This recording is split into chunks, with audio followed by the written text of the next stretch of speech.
How to grow loquat cuttings. Related to pears, apples and the stone fruits, loquat Eriobotrya japonica originated in the warm regions of Asia and is now found in South America, the Pacific and the Middle East. Loquat is also adapted to the mild areas of California. The juicy fruit has smooth skin covered with fine, soft hair. This tree has an interesting propagation method from cuttings. After you select the stem for the process, it stays attached to the main plant until its roots develop. Only then do you sever the cutting to plant it. This propagation method is called air layering and works better for loquat trees than the more traditional methods of taking cuttings. Things you will need: bowl, sphagnum peat moss, small knife, rooting hormone, plastic film, twist ties, shears, planter, potting mix, shovel, fruit tree fertilizer.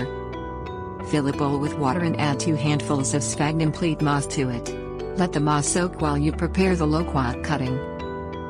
Identify a healthy stem that has grown vigorously, putting out leaves as it goes. Starting at its tip, pluck the foliage along a 6-inch section of wood. Leave the twig attached to the loquat tree for now. Scratch the bark off a 1-inch length in the middle of the cutting with a small knife. The new roots sprout from that section. Dust the exposed wood with rooting hormone. Cut a piece of plastic film large enough to cover the section of the loquat cutting that has no bark. Keep the plastic wrap and a few twist ties within reach. Squeeze the sphagnum peat moss to drain the excess water.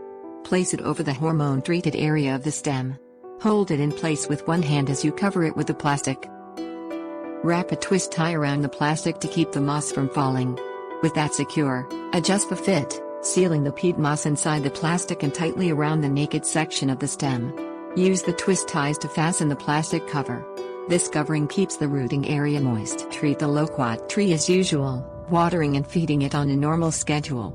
Since the cutting is still attached to the plant, it also stays hydrated and fed. Cut the twig off the mother tree after new roots fill the sphagnum peat moss. It usually takes about 1 month for a dense root system to form. Sever the twig a few inches below the roots. Untie the plastic and discard it. The peat moss entangled with the roots eventually decomposes. Plant the cutting in a container with potting mix. Water it thoroughly. Keep the loquat in the pot until it is established and putting out new growth continuously. Transplant the established loquat sapling to a site in full sun that drains within 1 hour of irrigation. Dig a hole the same depth as the planter. Water the tree to the root zone. Irrigate the loquat when the ground becomes dry. During the growing season, the tree needs moisture to bear a good crop, but it prefers an environment that is on the drier side. The loquat blooms in winter and produces a crop in spring. Select a fertilizer for fruit trees and apply it to the loquat yearly. Follow the directions on the product label for proper rates and application method.